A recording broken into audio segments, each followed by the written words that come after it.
Hello everyone and welcome back. If you are new here, hi, my name is Jasmine. I am a realistic colored pencil artist. I mainly focus on pop culture characters, people, sometimes animals, but my main thing is drawing people. This is a part 2 to the other video that I made where I was talking about the shading on his face. We're gonna go into a little bit more depth about that because I'm going to show you how you can add skin texture to a face that has a lot of shadowing on it. The skin texture can be a little bit tricky when you're coloring something that is a lot darker than the original skin tones. You do have to make some adjustments. Before we get into today's video, this video is sponsored by me and my website jasminebakerart.com. There you can purchase prints. I have all kinds of merch, phone cases, duffel bags, mouse pads. I have handmade keychains, and I also have a section on there where I am selling some of my old student drawings. Everything in the to be destroyed section is under $50. So if you're interested in having some kind of keepsake art for yourself, feel free to check that out. I will talk about some of that stuff that I'm selling on my website in a completely separate video, so you can see like everything that I have on there and kind of the stories behind some of that stuff. Using sepia, I decided to start mapping out the side of the nose. So the nose has a little bit of shadowing on it, but I didn't want to make the shadow too bold so that it matches the rest of the face. After sepia, I went in with the burnt ochre 50%, which is that peachy color that I was talking about before, and then the French gray 30%, which is somewhere between like a medium gray. It's kind of like a warm medium gray, the one that I was telling you about that's really great for skin texture and shadows. I use that a lot for this side of the face. And since this is, I believe, the 4th layer of pencil, this is where I start using the really tiny circles for everything to start making the skin more even, getting everything to blend in. So since that has a lot of pencil, it's a very thick layer of pencil, that gives me the opportunity to go in with the battery eraser and you start erasing the tiny details of the skin. He does have a little bit of highlights under his nose, so that's why you can see where I'm using like the very tiny attachment for the battery eraser. So I'm using that to erase teeny tiny little dots, and then I go in with a lighter color like the anthraquinoid pink or the French gray 10%, which is the palest French gray that you can get in Caran d'Ache. It's almost white. It doesn't really look gray, but it is. And that's where I start using not pointillism, but I'm starting to color in the very tiny areas where I erased. It is kind of tedious, so if you don't have the patience to do that, I completely understand. It definitely is not for everyone. The sepia also came in handy, so once I filled in all of those little tiny white spots that I erased, I went in again with the sepia to add a little bit more skin texture as far as like a dark color to get everything to blend in with the side of the nose. Because if you don't do that, it might look a little bit weird depending on what you're drawing. I'm once again using that really orangey color that I like, which is the burnt ochre. That one is a pretty frequently used pencil. And then the French gray 10%, as you can see, there's another section there where I'm using the pointillism to add some highlights in his face. Even though it is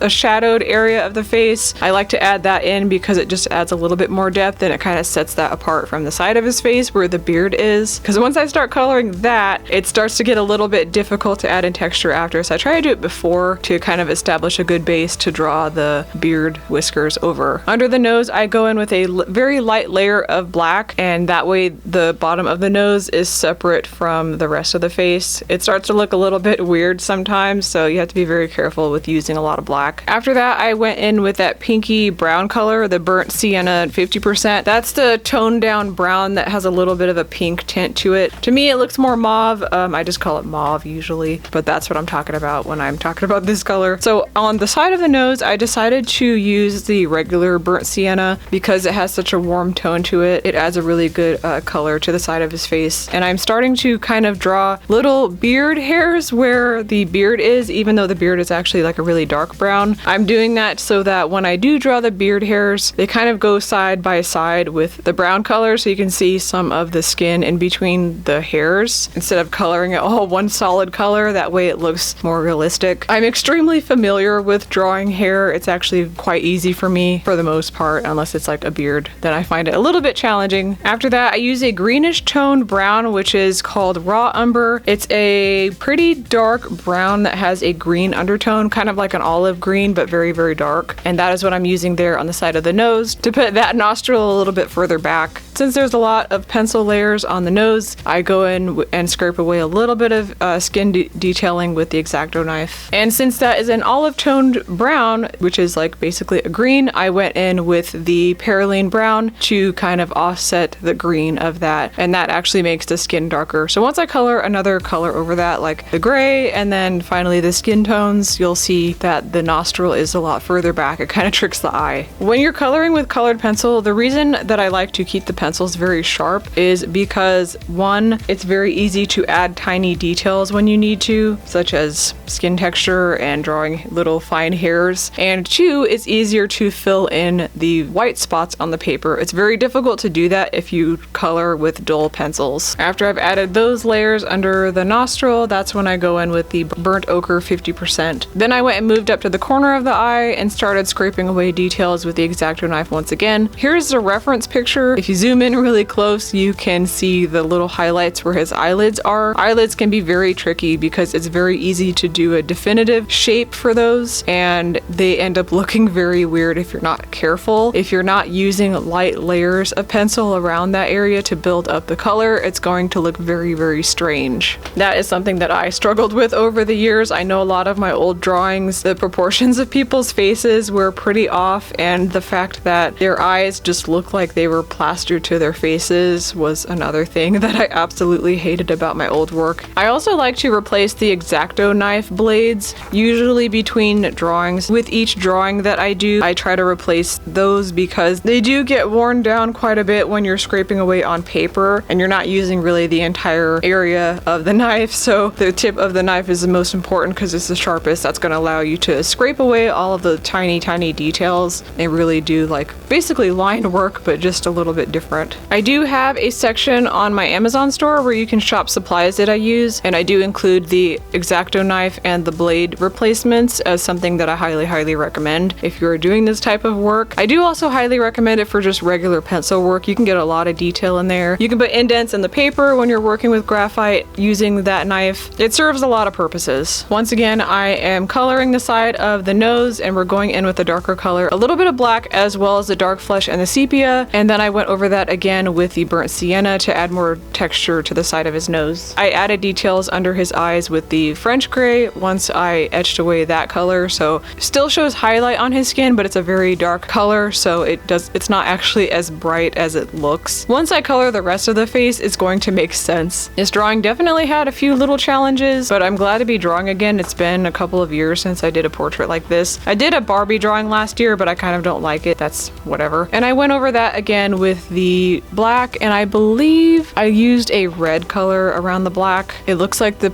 Perylene brown or maybe the crimson. And then I also used this magenta color. There's a Caran d'Ache makes a really pretty magenta color called purplish red. It's a very rich magenta and it adds great depth to skin as well. If you want to add in a pink undertone to a darker skin tone, that is one way to do that. And I start coloring in different directions once I've established the first couple of layers of pencil. That kind of helps blend out the lines. You can't really see the pencil lines so much anymore, and that's what I want. One of my cats is screaming. Why are you screaming? The side of the nose, again, I use the burnt sienna 50% kind of to start blocking in the color. I'm trying to separate the bottom part of the nostril away from the point of the nose and the side of the nose. In order to do that without obviously outlining it, you have to change the lightness of what you're coloring. So each section of his nose is a completely different color. You have the left side of his nose, which is a really dark brown, like dark warm brown, and then you have the center of his nose, which is a much lighter color, and then you have the left side or the right side of his nose where the sunlight is hitting, and that's like a brighter peach color. But it all has to look very similar. You have to blend it in really carefully. Nostrils, I usually just use black at first, and then I'll go in with the Perylene brown, sometimes a green if I want to tone the red down. Under the nose, I go in with the sepia brown and the dark flesh. Once again, you have to be really careful with coloring heavy because noses are very easy to screw up. Sometimes it can be very hard to erase mistakes that you make on a nose, because once you put a dark color on there where it's not supposed to be, it's very difficult to remove that. I also decided to use the burnt ochre 50% in that area where I was using the battery eraser to erase away color under his eyes. And then I also used the dark flesh again to add a few lines where where the creases under his tear ducts are. French gray again helps you get those highlights under the eyes, but it's not too bright, it's not too gray. It's a really great color to use for that. I actually have a TV monitor that I use. I hook it up to my computer with the HDMI cable, and I use that for coloring so I can see the details in people's faces a lot easier, because it's really hard for me to see stuff like that on a tablet sometimes. And when it's on like a smaller TV, I can actually like see the color better, and I can see how everything is supposed to look. And it helps me focus more on one area of the face. After I put the French gray there, I went in again with that pinkish mauve color to add more dots where his eyelid is, to separate the inner part of the eyelid from the lash line. That can be really difficult. You have to be really careful that you're not outlining it. And then buff titanium was also great for the edge of the lash line. And then with the black pencil, I went in and added his eyelashes. For his eyelid on the other side where it's really dark, I used the Perylene Brown, and I believe I used that magenta color that I was talking about, that purplish red, and then the gray. The gray actually helped tone it down a little bit. There's several ways you could do that. You could use maybe like a sage green to tone it down. You could use a gray. You could use a French gray. I used more of that dark flesh color. It's dark flesh 40%. It's kind of an odd color. It's like a grayish pink, but it's quite pale. And then there is another one. The other one I used was the burnt sienna 50%, again under the eyelids, to make sure that his eyelids still have a pinkish tint to them because they're eyelids. And I also was able to put the black over that. After that, I started to use some of the dark green colors that I have to start coloring more of the beard next to where I colored the black. So the black is way on the outer edge. The green I started coloring more on the area where the beard starts, blending in with the skin. So two of the colors I used for that, besides the Perylene Brown, were the Crimson, I'm not sure how you say that, it's Crimson Alizarin. And then there's two greens that I use. One is the dark English green, and the other one is the lighter sage green kind of. It's called Chromium Oxide Green. That helps tone down the red a lot, but it still helps you make it darker so that it's very, very close to black without actually using black.